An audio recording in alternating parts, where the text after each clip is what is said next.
안녕하세요. 슬립토크입니다. 좋아요와 구독, 알림 설정도 잊지 마세요. 그럼 눈을 감고 이야기 속으로 함께 들어가 볼까요? 이 이야기의 모든 저작권은 공식 채널 슬립토크에 있습니다. 다른 채널에서 게시된 내용은 모두 비공식이며 허위입니다. 잊지 않은 여종의 마음. 옛날 한양에 이시성의 재상이 한 명 있었습니다. 그는 높은 벼슬과 많은 재산 덕에 한평생을 편안하게 살아갔습니다. 재상의 집에는 이제 17이 되는 어린 여종이 한 명 있었는데 여종의 얼굴이 매우 아름다워 재상의 부인은 여종을 친자식처럼 아끼며 늘 가까이 했습니다. 헌데 여종의 미모가 날이 갈수록 눈부시게 아름다워지자 부인의 눈을 피해 재상이 흑심을 품기 시작했습니다. 대감마님, 왜 이러셔요? 자꾸 이러시면 저는 마님께 혼날지도 몰라요. 내가 뭘 어쨌다고 그러느냐? 난 그냥 네가 예뻐서 장난친 것뿐인데. 시간이 지날수록 여종을 향한 재상의 행동은 점점 심해져 참다 못한 여종은 마님에게 찾아가 눈물을 흘리며 지난 일을 이야기했습니다. 늙은 영감이 노망이 들어도 단단히 들었구나. 감히 딸 같은 너에게 수작을 걸어? 내 이놈의 영감 수염을 모조리 뽑아버려. 두 번 다시 너에게 껄떡대지 못하게 할 테니 그만 울거라. 안 됩니다, 마님. 그러셨다가는 마님이 안 계실 때 어떤 일을 겪을지 몰라요. 여종의 말을 들은 마님은 한참 고민에 잠겼다. 장롱을 뒤져 숨겨두었던 폐물을 꺼내 그녀에게 주었습니다. 이것을 가지고 아무도 모르는 곳에 가서 행복하게 살 거라. 이 정도 재물이 너 혼자 먹고 사는 데는 부족하지 않을 테니 이 집을 떠나는 게 네 앞날에 더 좋을 것 같구나. 네, 이제껏 마님이 키워주시고 보살펴 주셨는데 마님을 떠나서 저 혼자 어떻게 살아가라고요? 마음을 굳게 먹어라. 내가 이 집에 계속 있었다가는 너에게 좋지 못할 테니 꼭 떠나야 한다.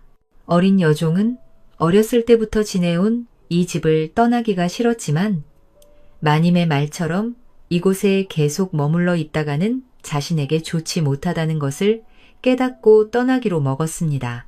다음 날 해가 뜨기 전 새벽에 마님은 아무도 모르게 여종을 집안에서 떠나도록 해주었습니다. 잘 살 거라.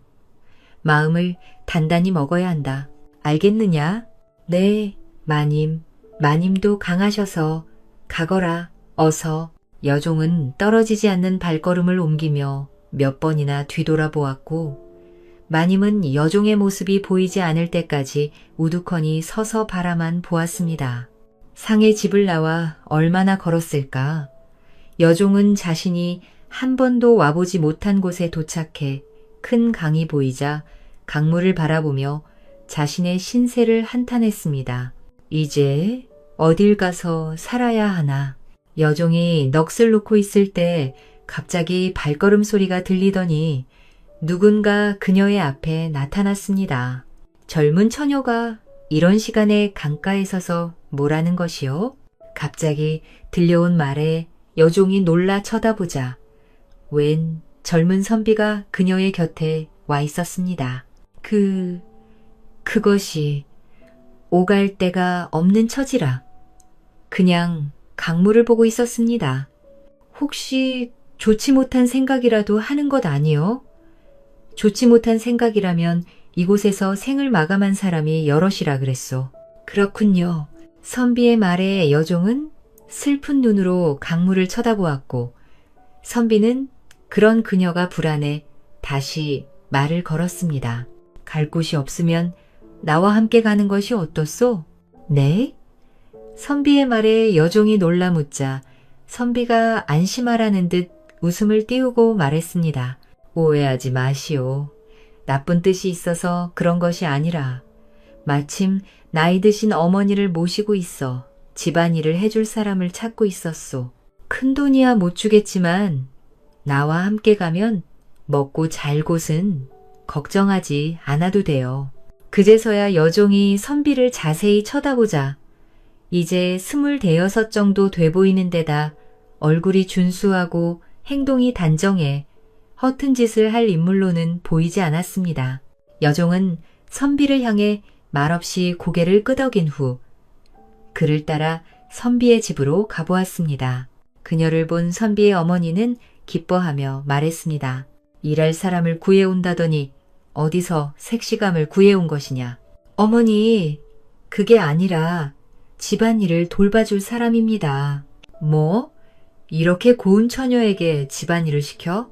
선비 어머니의 말에 두 사람은 난감했지만 그날부터 여종은 선비의 집에서 지내게 되었습니다. 아이고, 그만하거라. 이렇게 고운 손으로 이런 힘든 일을 해서 어쩌노? 아니에요, 마님. 이 정도는 아무것도 아니에요. 아니, 그 마님 소리하지 말래도 어머니, 어머니라고 부르라고 하지 않았니?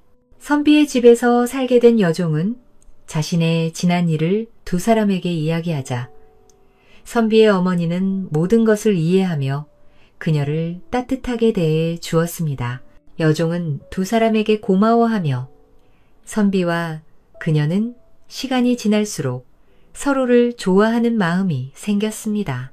그렇게 세 사람이 지낸 지 몇 개월이 지나고 선비의 어머니는 여종과 선비를 짝지어 주려 하자 두 사람은 신분의 차이를 뛰어넘어 부부의 인연을 맺게 되었습니다. 세월이 흘러 두 사람이 혼인 생활을 한 지 수십 년이 지나자 그 사이 재상의 집에서는 재상과 그의 부인이 아이가 들어 세상을 떠난 후에 그들의 아들들까지 병에 걸려 일찍 생을 마감하였습니다.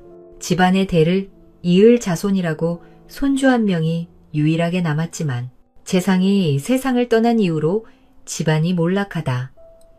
수십 년이 지난 후에는 먹을 것을 걱정할 정도로 쇠락해버리고 말았습니다.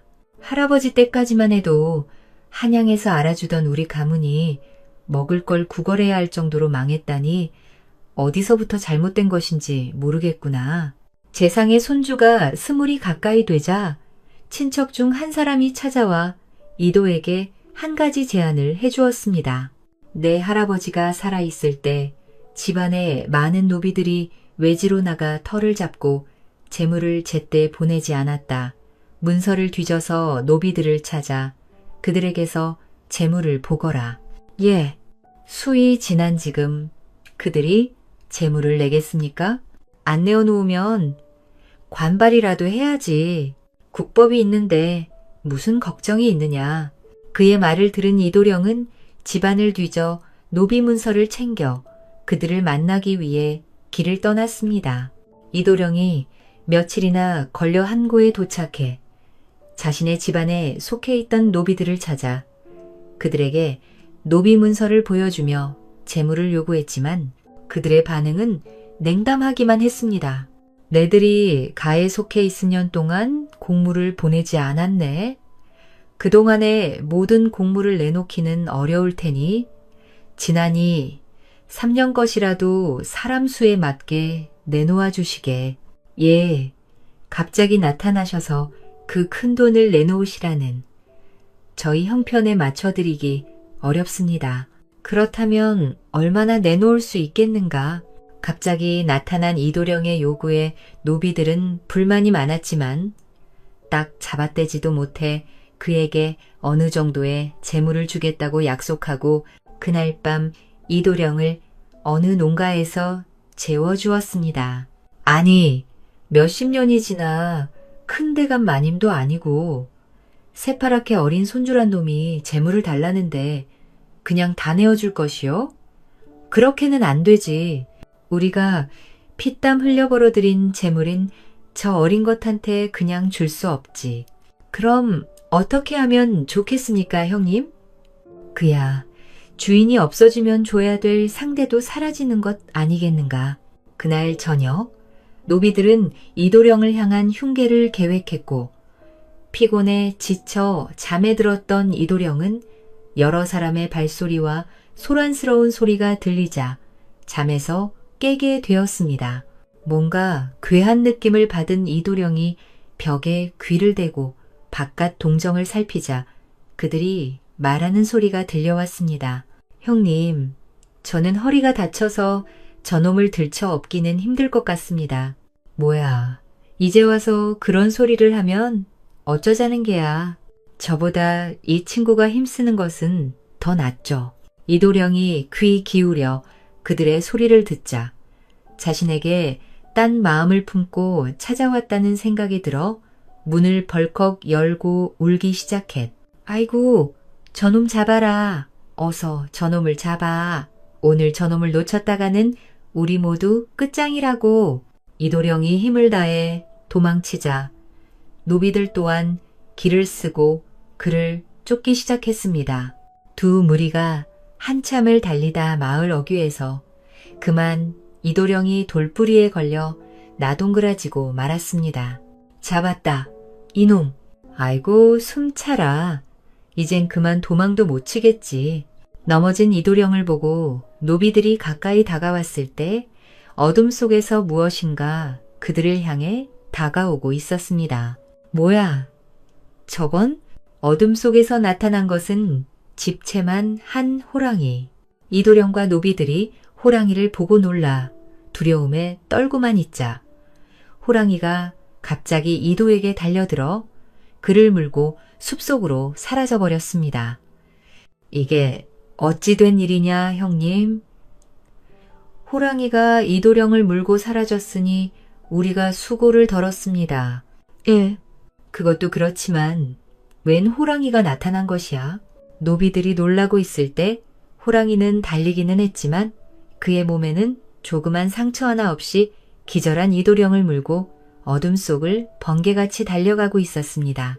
이도령은 호랑이에게 잡혀 끌려가는 동안 탈진하고 정신을 잃고 있다가 호랑이가 한참을 달려 어느 기와집 앞에 자신을 내려놓자 그제서야 정신이 들기 시작했습니다.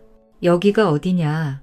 땅바닥에 누워있던 이도령이 고개를 들고 주변을 살펴보자 호랑이가 옆에 서서 자신을 바라보는 것을 보고 놀라며 도망치려 했는데 호랑이는 오히려 조용히 그를 바라보고만 있었습니다.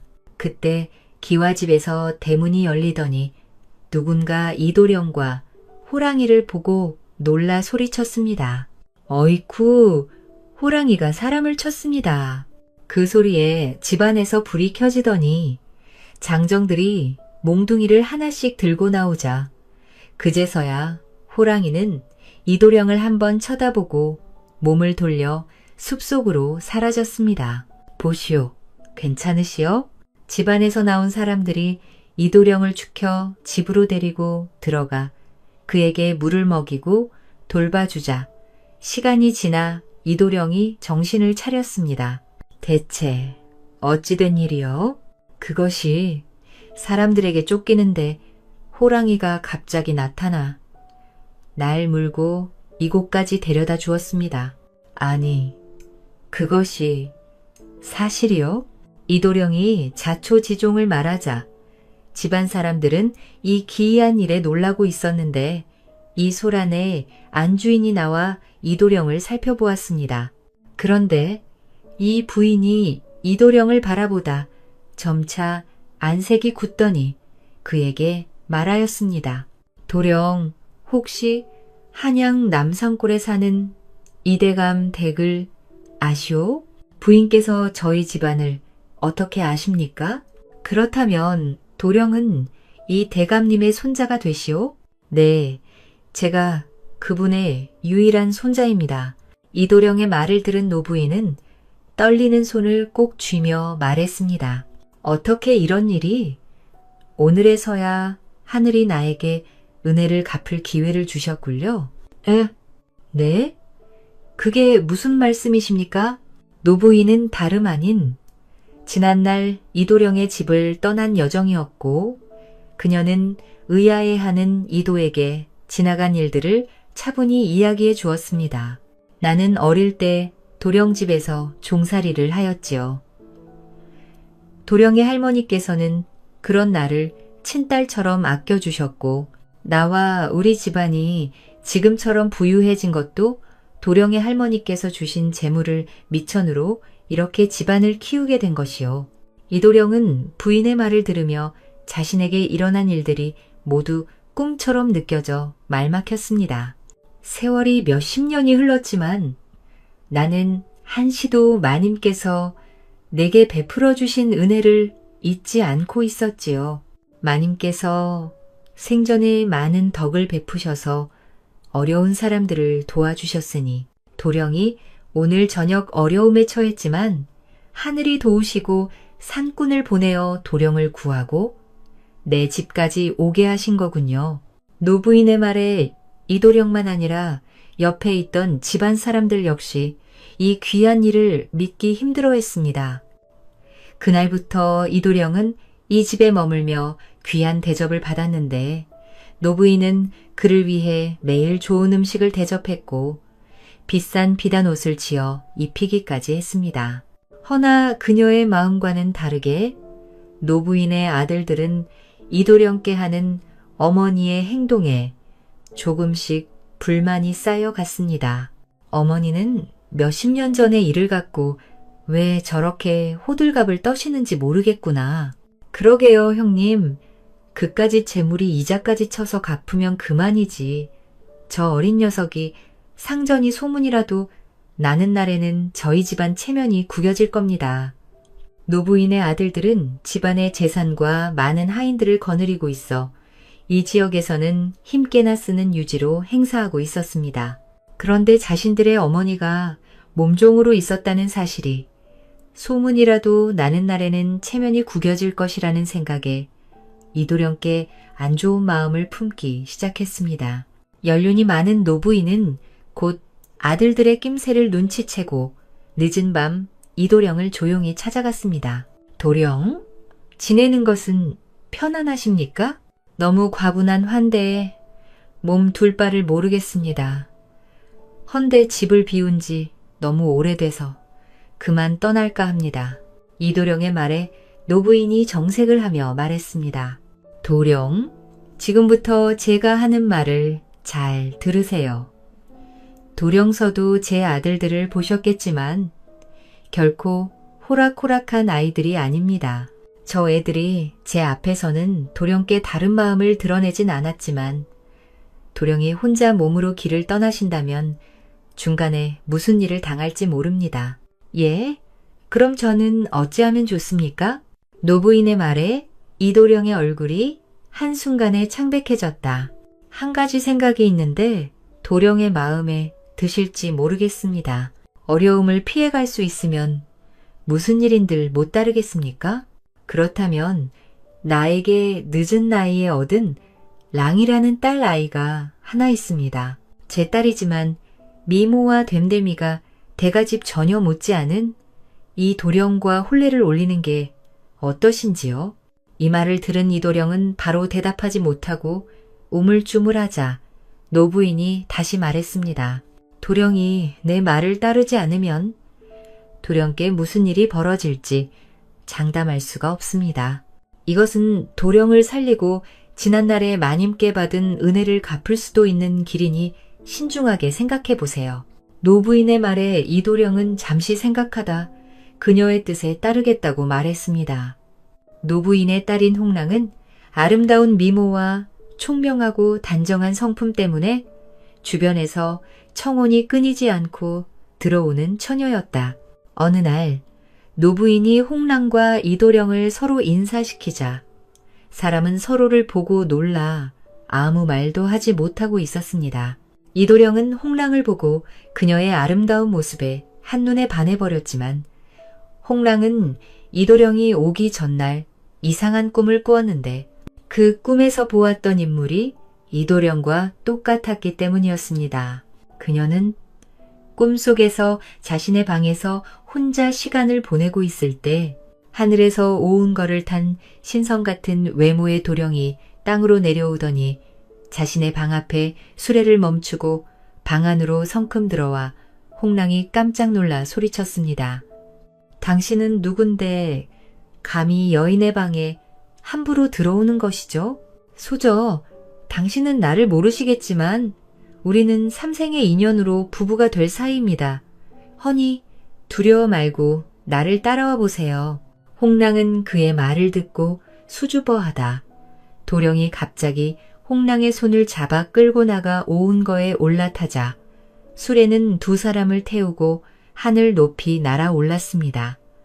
순식간에 벌어진 일에 홍랑이 놀라 소리쳤습니다. 저를 데려가시려면 저희 부모님을 뵙고 허락을 먼저 받으셔야죠. 이렇게 인사도 없이 떠나버리면 저는 어떻게 합니까? 홍의 말을 도령이 들은 채도 안 하고 많은 그녀는 울음이 터져나와 그만 잠에서 깨고 말았습니다. 이상한 꿈을 꾸고 이틀이 지나 꿈속에서 똑같은 사람을 만나게 되자 홍랑은 이도령을 보며 놀라지 않을 수 없었습니다. 며칠 후 노부인은 아들들을 불러 이도령과 홍랑의 혼인 소식을 알리고 그들에게 행동을 조심할 것을 신신당부하였습니다. 이도령과 랑이를 혼인시킬 테니 너희들은 혼례식에 필요한 준비를 소홀히 하지 말고 더 이상 다른 마음을 먹지 말거라. 어머니, 갑자기 이게 어떻게 된 일입니까? 우리 홍이를 이도령과 혼인시키다니요? 이도령이 비록 지금은 형편이 어려우나 앞으로 높은 자리에 오를 만한 인물이다. 이런 사위감을 얻었으니 홍이나 우리 집안에도 더없이 좋은 일이니 너는 왈가왈부하지 말거라. 노부인의 대쪽 같은 명령에 아들들은 꿀먹은 벙어리가 되었고 두 사람의 식은 며칠 뒤 성대하게 치러졌습니다. 혼례식이 끝난 다음 날 노부인은 이도령을 불러 단둘이 마주하고 이야기했습니다. 도령, 이제 혼례식까지 치렀으니 며칠 후에 한양으로 올라가셔야 하네. 장모님, 이제 사위가 됐으니 이 서방이라고 부르시지. 그건 차차하기로 하지요. 그것보다 도령의 집안이 쇠락해 당장 생계조차 꾸리기 어려울 테니 이것을 받으세요. 말을 하며 노인이 속에서 두툼한 종이 문서들을 꺼내놓자 이도령이 궁금해하며 물었습니다. 이것이 무엇입니까? 이것은 우리 집안의 토지 문서 중 절반에 해당하는 것입니다. 이 정도면 굳이 다른 일을 하지 않아도 평생 먹고 사는 데는 지장 없을 테니 받아 넣으세요. 장모님, 왜 제게 이렇게 많은 재물을 주십니까? 이도령은 노부인이 내준 것을 선뜻 받지 못하다 그녀가 재차 권하자 그것을 받아 넣었고 노부인에게 심으로 고마운 마음이 들었습니다. 며칠 후 홍과 이도령이 한양으로 떠나기 전 노부인이 아들들을 불러놓고 말했습니다. 이 서방이 탈 말 한 필과 홍랑이 탈 가마 그리고 짐을 실을 마차를 준비시키고 그리고 너희 둘은 이 서방을 따라 한양으로 올라가거라. 두 사람의 집에 도착하거든 이 서방에게 잘 도착했다는 편지를 받아 내게 갖고 오거라. 이 중 하나라도 잊으면 안 되니 명심해야 한다. 노부인의 말을 들은 아들들은 그녀의 말대로 필요한 것들을 준비해 일행은 한양으로 떠났고 이도령과 홍랑이 한양에 있는 집에 도착한 이후 직접 써준 편지를 받고 아들들은 다시 집으로 돌아오게 되었습니다. 이후로 이도령은 노부인이 준 재물 덕에 단번에 부자가 되어 학문에만 전념할 수 있었고 시간이 흘러 몇 해 뒤 이도령은 과거 시험에 합격해 관직에 나가 훗날 이조정랑의 벼슬까지 올라 집안을 다시 일으켜 세웠습니다. 이도령과 홍랑은 금슬이 매우 좋아 그들은 많은 후손을 두고 나이가 들 때까지 평생 행복하게 살아갔다고 합니다. 남편 대신 남자가 된 아내의 기막힌 복수극. 옛날 조선시대 부자로 소문난 이씨 가문이 있었습니다. 이씨 가문에는 유일한 혈육인 이춘풍이라는 청년이 있었으니 이춘풍은 부유한 집안의 유일한 자제답게 어려서부터 부모의 온갖 사랑을 받으며 귀하게 자라났습니다. 어느덧 춘풍이 장성하여 혼담이 오갈 나이가 되자 그의 부모는 그에게 막대한 재산을 남겨두고 먼저 세상을 떠났고 혼자 남은 그는 김씨성이 아름답고 현명한 처녀와 혼인을 하게 되었습니다. 허나 혼인을 한 춘풍은 집안일에는 손톱만큼도 관심이 없어 집 밖으로만 나돌며 한량들과 어울려 술과 여자, 노름 같은 온갖 주색잡기에 빠져 흥청망청 살아갔습니다. 그런 춘풍이 한양에 있는 이름난 기생집과 투전판을 제 집 드나들듯 문이 닳도록 들락날락 거리니 그의 부모가 남긴 천금의 재산도 어느새 슬슬 바닥을 드러내기 시작했습니다. 그런 춘풍을 지켜보던 아내 김씨는 속으로 애가 타 춘풍을 붙잡고 눈물로 사정을 해보기도 하고 좋은 말로 구슬려 보기도 했지만 춘풍에게 이 모든 이야기가 소 귀에 경일기로 들렸습니다. 서방님, 미운 시간에 어딜 나가시라고 하세요? 사내가 하는 일에 안여자가 무슨 일일이 알려고 드는 것이요. 무릇 사내라면 아침을 먹고 나면 지기들과 천하의 안녕을 도모하는 법. 집안에 있는 안여자가 알아서 될 일이 아니야. 말은 그럴듯하게 하지만 할 일 없는 한량들과 어울려 노름판, 기방을 기웃거릴 은큼한 속내가 뻔히 보였습니다. 그런 춘풍이 하루는 밤이 늦은 시간에 비루한 모습으로 집으로 돌아와 그의 처인 김씨의 눈치를 살피며 말했습니다. 부인, 혹시 돈 가지고 있는 것 좀 있으시오? 돈이라니? 제가 무슨 돈이 있겠어요? 서방님이 집에 있는 돈은 엽전 한양까지 모두 가져가셔서 집안에 먹을 것이 떨어진 지 수일이 넘었어요. 김씨의 말에 춘풍이 땅이 꺼질 듯 한숨을 쉬더니 주저앉아 탄식하였습니다. 도와주던 부자인 우리 집안이 어쩌다 끼니까지 걱정할 정도가 되었단 말인가. 그렇게 한참 앉아있던 춘풍이 돌연 고개를 들고 김씨에게 말하였습니다. 부인, 점심부터 먹은 것이 없어 기력이 나지 않는구려. 집에 요깃거리라도 할 만한 게 있으면 좀 내오시오. 아까 제 얘기 못 들으셨어요? 며칠 전부터 쌀 한 톨 남지 않아 저도 나무 뿌리로 죽을 써 겨우 한 끼밖에 못 먹었다고요. 어쩌다 우리 집안이 이 지경이 됐을꼬. 그날 밤 춘풍은 줄인 배를 움켜쥐고 밤새 뒤척이다 새벽녘이 되어서야 겨우 잠에 들었고 아침 해가 중천에 떠오른 후에야 자리에서 일어났습니다. 눈을 뜬 춘풍이 일어나기도 전 그의 코로 구수한 냄새가 흘러들어와 자리를 박차고 나가 냄새가 나는 곳을 찾아가 보니 그의 처인 김씨가 누룽지로 죽을 쓰고 있었습니다. 일어나셨어요? 부인, 어디서 쌀이라도 얻어오신 게요? 정부인에게 바느질거리를 하기로 하고 남은 밥을 좀 얻었어요. 조금만 기다리시면 아침을 내드릴 테니 방에 들어가 계셔요. 김씨의 말에 춘풍이 방에 들어가 목이 빠지게 기다리자 얼마 지나지 않아 김씨가 구수한 냄새를 풍기는 누룽지죽을 가져와 춘풍이 혼자 그것을 개걸스럽게 먹어치웠습니다. 부인, 누룽지가 있으면 한 그릇 더 먹을 수 있겠어? 더 드리고 싶지만 서방님께 다 드리고 남은 것이 없어요. 저는 바느질감이라도 얻으러 나갈 테니 집에서 쉬시든 나가시든 알아서 하세요. 김씨가 찬바람을 풍기며 쌩안이 나가버리자 춘풍이 난감한 얼굴로 그녀가 나간 방문만 쳐다보았습니다.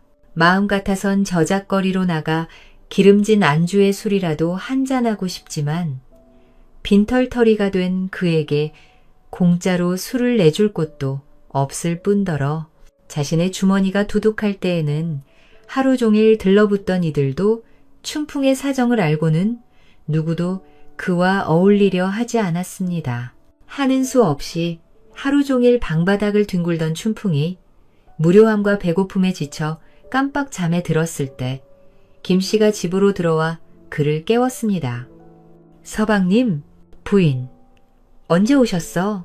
춘풍이 잠이 덜 깬 얼굴로 그녀를 보자 김씨의 손에 무언가 들려 있었는데 그것에서 말로 표현하기 어려운 고소한 냄새가 춘풍의 코로 들어왔습니다. 하루 종일 드신 게 없어서 시장하시죠? 이것 좀 드셔보세요. 이게 다 뭐요? 정댓감 댁에 잔치가 있어 이를 봐주고 좀 얻어온 거예요. 김씨가 가져온 것을 꺼내 보이자 떡에 전까지 먹음직스러워 보이는 음식들이 있어 춘풍이 걸신 들린 사람처럼 그것들을 정신없이 먹어치웠습니다. 어느 정도 배가 차올라 정신이 들자 자신을 쳐다보는 김씨의 얼굴을 보고는 미안함에 눈도 마주치지 못하고 말하였습니다. 내가 당신을 볼 면목이 없어. 나 때문에 당신이 남의 집 허드레실까지 하다니 내가 정말 천하의 못난 놈이오. 그동안 한 번도 보이지 않던 모습을 춘풍이 보이자 김씨가 그런 그에게 조용히 물었습니다. 앞으로 서방님은 어떻게 하실 생각이신가요? 무엇으로 생계를 꾸려갈 것인지 생각해둔 바라도 있으세요? 김씨의 물음에 춘풍이 고개를 푹 숙이고 기죽어 말하였습니다. 내 평생 부모님이 물려주신 재물을 쓸 줄만 알았지. 글 공부는커녕 낮을 한 번도 해본 적 없어. 먹고 살 방도가 도저히 생각나질 않는구려. 염치 없지만 부인이 나보다 재주가 나으니 당신에게 의지할 수밖에 없구려. 춘풍이 이렇게 나오자 낯짝이 두꺼워 미운 마음이 왈칵 들었지만 김씨는 성을 내지 않고 차분히 말했습니다. 좋아요. 제가 바느질 솜씨로 낀 이 정도는 해결한다 치고 당신은 앞으로도 기방이 투전판에 기웃거리지건가요? 무슨 소리요? 내가 아무리 모자란 놈이라도 집안을 이 지경으로 만들고 다시 기방에 드나들게? 내 말로 말하면 당신이 믿기 힘들 테니 각서를 써서 남겨주겠소. 각서? 그 말을 한 후 풍이 종이를 가져와 2번 다시 주색 잡기에 빠지지 않겠다는 다짐과 함께 앞으로 김씨에게 집안의 모든 살림과 재산이 생기면 그 모든 것이 김씨의 소유라는 내용까지 각서에 적어 넣었습니다. 각서를 소중히 간직한 김씨는 속으로 매우 기뻐했습니다. 그녀는 춘풍이 생각했던 것보다 더 뛰어난 재주를 지니고 있었으니 그녀의 바느질이나 옷 만드는 솜씨는 인근에 뛰어나다 소문이나 그녀가 마음만 먹으면 얼마든지 일감을 얻을 수 있었습니다. 다음 날부터 김씨는 바느질이든 옷 감깎기, 염색하기든 자신이 할 수 있는 일이 있으면 어떤 일이든 닥치는 대로 받아서 해나가며 돈을 조금씩 모으기 시작하였습니다. 그 사이 춘풍은 자신의 말처럼 정신을 차렸는지 주색 잡기에는 얼씬도 않고 큰 말썽 없이 조용한 나날을 보내고 있었습니다. 그렇게 시간이 흐르자 김씨는 모은 돈을 가지고 남에게 빌려준 후 이자를 받고 돈을 차곡차곡 모으니 궁핍했던 살림 역시 차츰 좋아져 먹을 걱정 없이 늘 풍족하게 먹었으며 허름하던 춘풍의 의복도 다시 귀한 비단으로 옷을 지어 입혔습니다. 그렇게 5년이라는 시간이 지난 후 김씨의 피나는 노력으로 집안을 일으켜 세웠더니 춘풍은 마음속으로 또 헛바람이 들어와 어느 날 갑자기 김씨와 상의도 없이 호조의 비싼 이자로 2,000냥이나 되는 큰 돈을 빌려 평양으로 가 장사를 해보겠다. 큰 소리치는 일이 생겼습니다. 서방님, 안 됩니다. 이제 겨우 집안이 안정되고 살림이 나아지려고 하는데 갑자기 장사를 하신다니요? 내 큰 뜻을 품고 일을 하려는 마당에 어찌 당신이 방해를 놓으려는 게요? 방해를 놓는 게 아니라 집신 하나 팔아보신 적도 없는 분이 무슨 수로 다른 평양 상인들과 거래를 하시겠다는 거예요? 그리고 저에게 각서를 써주며 다짐하지 않으셨습니까? 분명 집안의 모든 재물은 저에게 관리를 맡기시기로. 그만하시오. 장부가 아는 일을 어찌 안여자의 소견으로 판단하려고. 김 씨의 말에 풍이 오히려 길길이 날뛰며 그녀가 그동안 온갖 고생을 해가며 모아두었던 돈까지 빼앗아 도합 2,500냥이라는 어마어마한 거금을 갖고 큰 장사를 하겠다. 큰 소리치며 평양으로 떠나버리고 말았습니다. 김 씨는 그동안 자신의 고생이 모두 물거품이 되어버리자 하는 수 없이 춘풍이 제발 자신의 말처럼 제대로 장사를 하고 돈을 벌어오기만을 기다렸습니다. 그렇게 풍이 평양으로 떠난 지 몇 달이 지나고 김 씨가 목이 빠지도록 그의 소식을 기다렸지만 기별 한 번 오지 않자 결국 사람을 보내 춘풍의 소식을 알아보게 하였습니다. 김 씨의 걱정대로 춘풍은 처음 떠나며 다짐했던 자신의 말과는 달리 평양에 도착한 후 추월이 아는 기생에게 빠져 지니고 있던 돈을 물쓰듯 쓰며 방탕한 생활을 하고 있었습니다. 추월아, 너와 함께하니 내 세상 천지에 부러울 것이 없구나. 저도 그래요, 선비님. 한양으로 돌아가시는 길에 저도 꼭 데려가 주시는 거지요? 이를 말이냐. 내일 곧 평양의 상인들과 거래를 한몫 크게 잡으면 너와 함께 한양으로 금이 환양할 것이다. 허나 춘풍은 자신의 말처럼 금이 환양은커녕 들고 간 거금을 추월에게 홀려 모두 탕진해버리고 장사는 해보지도 못하고 빈털터리가 되어버렸습니다. 그에게 달라붙어 온갖 아양과 교태를 부리던 추월이 역시 어느새 안면을 싹 바꿔버리고 그를 시기하여 이르렀습니다. 추월아, 네가 어찌 나를 이리 대할 수 있단 말이냐? 내가 그동안 너에게 해준 것이 얼마인데. 아이고, 그동안 먹여주고 재워준 게 얼마인데. 그러셔요?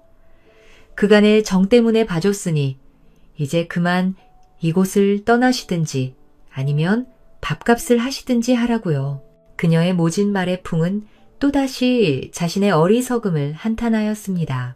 추월은 그를 자신의 머슴처럼 온갖 허드레시를 시키고 구박하는 날이 갈수록 그의 행색은 거지 중에서도 상거지가 되어버려 그 모습을 김 씨의 심부름꾼이 보고 돌아와 그대로 그녀에게 전하니 김 씨는 속에서 천불이 올라올 지경이었습니다.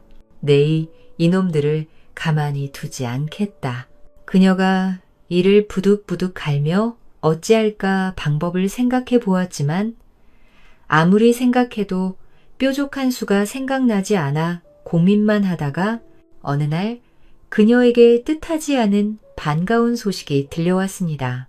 평소 김 씨는 뒷집에 사는 김승지 어머니와 친분을 잘 쌓아두고 있었는데 김승지가 평양감사로 발령받아 곧 평양으로 떠난다는 소식을 듣게 되었습니다.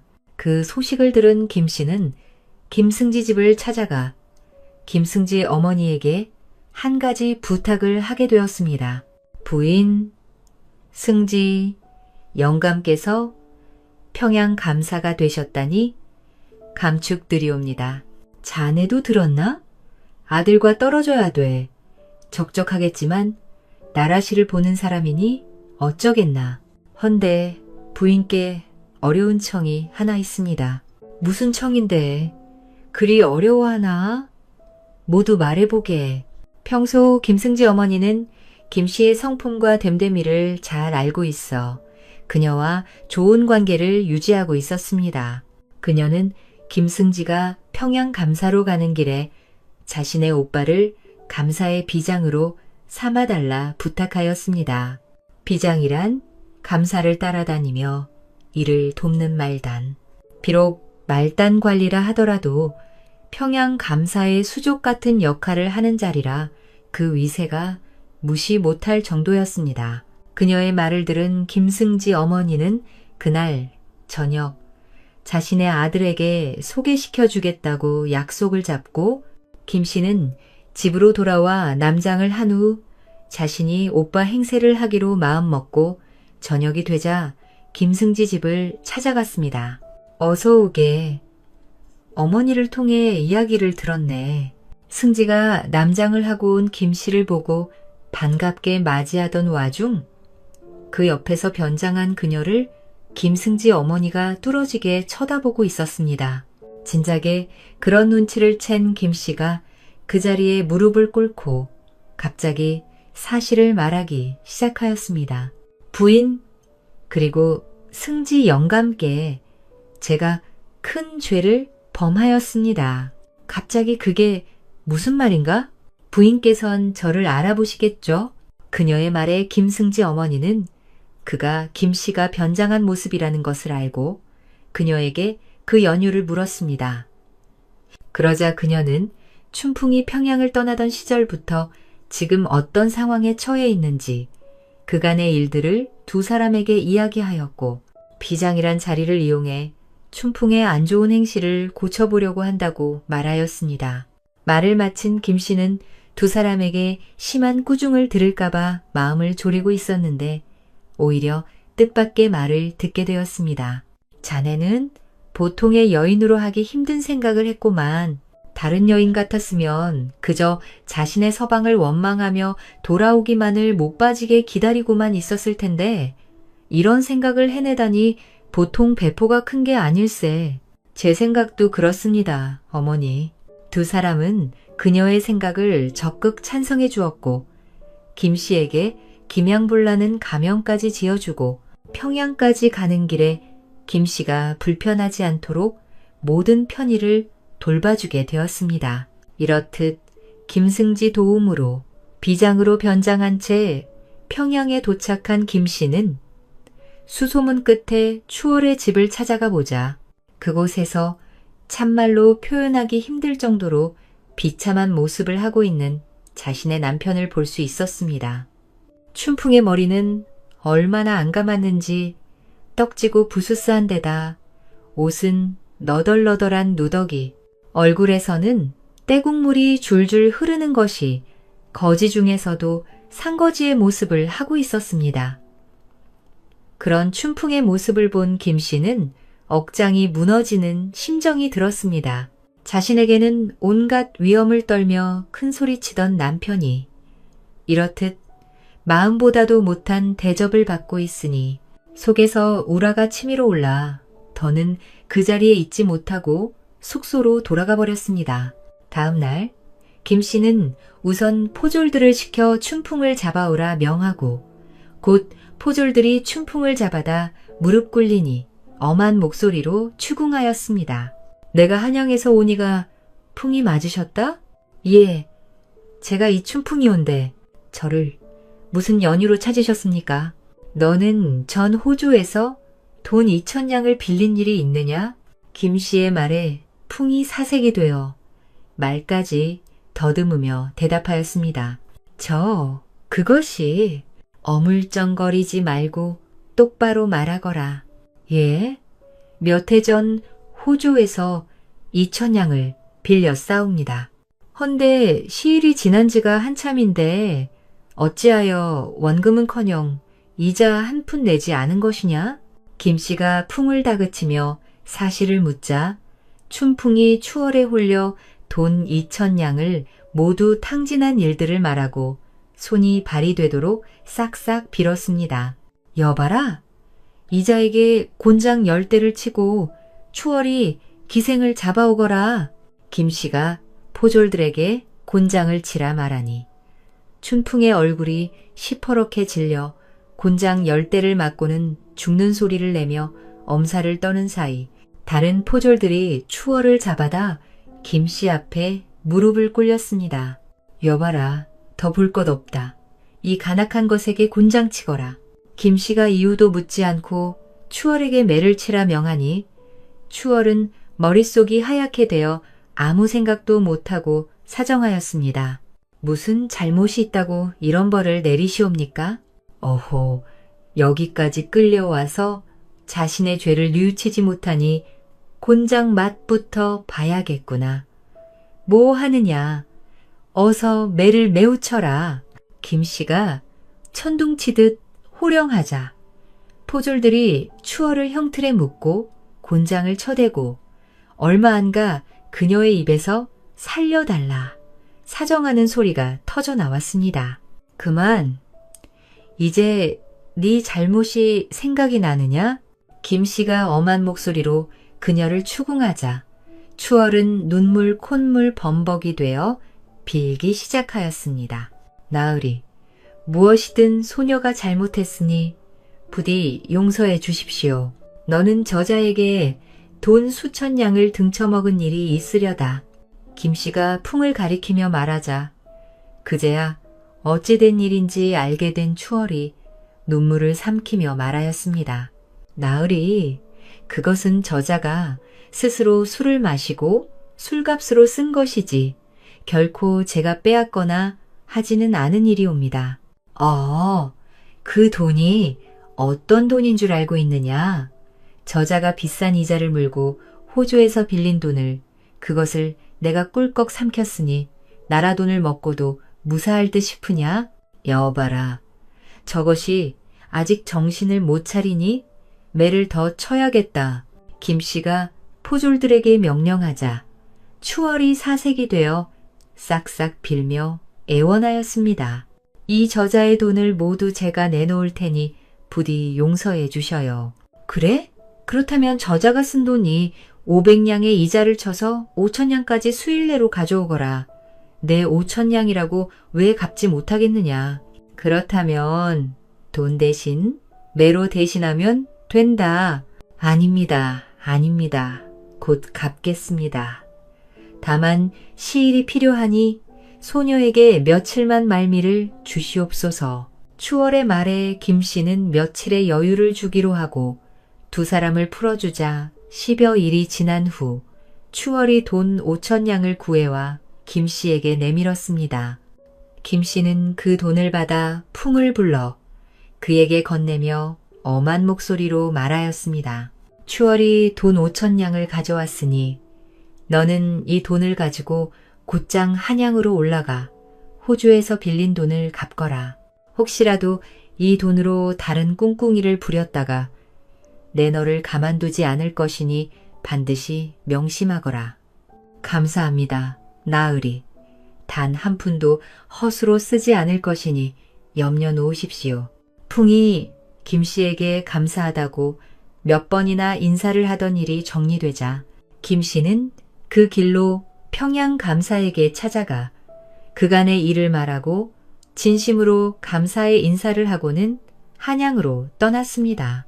그녀가 먼저 집에 도착해 풍을 기다린 지 며칠 후 새 의복으로 갈아입고 신수가 해진 풍이 집에 들어와 거드름을 피우며 김씨를 찾았습니다. 서방님, 왜 이제야 돌아오셨어요?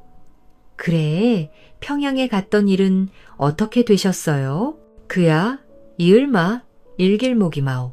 풍이 하는 모습을 보고 김씨는 속으로 허두이 올라왔으나 아무것도 모른 척하며 술상을 차려 방으로 들어가자 풍이 방 안에 돈 5천냥을 벌려놓고 거만하게 앉아 있었습니다. 서방님, 고실 텐데 얼른 한 잔 쭉 드시지요. 김씨가 따라주는 술을 받아 마시고 음식을 먹던 풍이 돌연 정색을 하고 물러나 말했습니다. 술이 왜 이런 것이? 게다가 안주로 내온 음식이라고는 영 없으니에 하나 더는 못 먹겠구려. 아니, 왜? 음식이 입에 맞지 않으세요? 안 맞다 뿐이요. 내 평양에서 세상 귀한 술에다 산의 짐이지 징계한 것들에만 입이 길들다 보니 이런 음식은 넘기지 못하겠어. 아무래도 며칠 있다 다시 평양으로 떠나는 게 나을 듯 싶구려. 춘풍이 하는 말에 김씨가 기가 막혀 아무 말도 못하고 있으니 중풍은 그녀의 속도 모르고 더욱 오만방자하게 행동하였고 보다 못한 김씨가 속내를 감추고 말했습니다. 서방님, 제가 준비가 소홀했네요. 다시 상을 내올 테니 잠시만 쉬고 계세요. 풍을 두고 방을 나간 김씨가 감춰뒀던 남자 옷으로 다시 갈아입고 비장으로 변장한 뒤 풍이 있는 방 앞으로 가 큰 소리로 그를 불렀습니다. 이 풍풍이게 있는가? 김씨가 굵은 목소리로 그를 부르니 안에 있던 풍이 내다보다 평양 비장인 것을 보고는 화들짝 놀라 버선발로 뛰어나왔습니다. 어르신이 누추한 곳까지 어인 일이십니까? 풍이 그의 옆에 엎드려 절하며 묻자 김씨가 그를 쳐다보며 말했습니다. 내 한양에 일이 있어 마침 전에 집을 지나가는 길에 생각이 나 들렸네. 말을 한 김씨가 방 안으로 들어가자 풍이 황급히 따라 들어와 무릎을 꿇고 그녀의 앞에 앉았습니다. 그래, 한양에서 일은 다 해결하였는지? 저도 이제 막 도착한 터라 내일쯤 호조에 갈 생각이었습니다. 그래, 그건 그렇고 내 먼 길을 걸어왔더니 목이 마르고 자네 처가 있으면 술이나 한 상 내라 하게. 아이고, 여부가 있겠습니까? 조금만 기다리십시오. 제가 아내에게 시켜 술상을 내오겠습니다요. 말을 마친 풍이 나와 아무리 김씨를 찾아보아도 집안 어디에서도 그녀를 찾지 못하자 안절부절하다. 결국 자신이 부엌으로 들어가 손수 술상을 차려 방 안으로 들어왔습니다. 자네 부인은 뭐하고 자네가 술상을 가져오는 게가? 그것이 처가 마침 외출 중이라 제가 봐왔습니다. 나으리, 제가 한 잔 올리겠습니다. 그래, 한 잔 주게. 풍에게 술을 받아 마신 김씨가 인상을 찡그리며 술잔을 내려놓더니 말했습니다. 술맛이 영별로구먼. 역시 술은 평양술을 따르지 못하는 것 같네. 김씨가 짐짓 풍이 하던 그대로 따라하니 풍은 어찌할 바를 모르고 허둥대며 말했습니다. 송구합니다. 어르신, 제가 밖에 나가 귀한 술을 구해올 테니 조금만 기다려 주시옵소서. 됐네? 술은 그만하고 내 끼니를 못 채워 시장하니 쌀죽이나 한 그릇 내와보게. 예, 여가 있겠습니까? 잠시만 기다리십시오. 방을 나온 춘풍이 어찌할 바를 모르고 김씨를 찾다가 안 되자 자신이 부엌으로 들어가 죽을 써서 방 안으로 가져 들어갔습니다. 김씨는 춘풍이 가져온 죽을 한 숟가락 떠먹더니 인상을 찡그리며 수저를 내려놓고 말했습니다. 영, 내 입에 안 맞는구나. 이 죽은 너나 먹거라. 지난날 추월의 집에서 상거지고를 하고 깨진 사발에 먹던 것을 생각하며 하나도 남김없이 모두 먹도록 하거라. 예? 저보고 그것을 먹으라 봅쇼? 그의 말에 춘풍이 감히 거절하지 못하고 김씨가 먹던 쌀죽을 먹으며 행여라도 그 모습을 자신의 아내가 들어와 볼까 누나를 이리저리 굴리며 겨우 우겨 넣었습니다.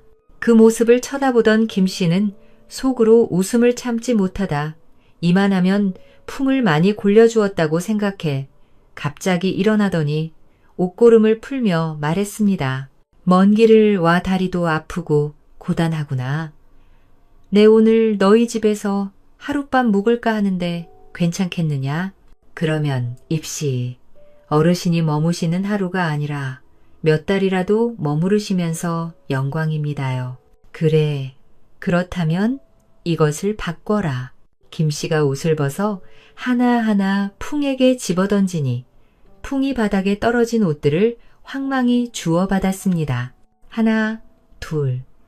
옷을 벗어던진 김씨가 어느새 남장을 모두 벗어버리고 남자가 아닌 아리따운 여인의 모습이 나타나자 풍이 기겁하며 놀라 자세히 보니 다름 아닌 자신의 붓이었습니다. 이것이 어찌 된 일이요? 어찌 되긴 뭘 어찌 돼요? 당신은 자신의 부인도 못 알아봐요? 당신이 어떻게 평양감사의 비장 모습을 한 것이요? 풍이 놀라 물으니 김 씨는 그의 앞에 앉아 뒷집의 승지의 어머니에게 부탁한 일부터 승지를 따라 비장으로 변장해 평양에 가게 된 일까지 모두 이야기해 주었습니다. 그럼 나를 때린 것도 당신이 시킨 일이니 아주 속이 시원했겠군요. 그런 말씀 마세요. 그래도 저 덕분에 그 같은 추월이태 돈을 받아내고 당신을 구할 수 있었지. 저 아니었으면 당신은 지금도 그 추월이에게서 빠져나오지 못하고 사람 대접도 못 받고 있었을걸요. 그거요. 김 씨의 말에 춘풍이 꿀먹은 벙어리가 되었고 놀란 마음이 어느 정도 진정이 되자 자신의 부인이 아니었다면 아직도 자신은 추월이 머슴 생활에서 벗어나지 못했을 거란 생각이 미치자 진심으로 자신의 부인에게 감사하고 미안한 마음이 들었습니다. 그날 이후로 풍은 호주에서 빌린 돈을 모두 갚고 그간 주색잡기를 일삼던 자신의 방탕했던 생활을 모두 끊고는 김 씨와 부지런히 힘을 써 집안을 다시 일으켜왔습니다.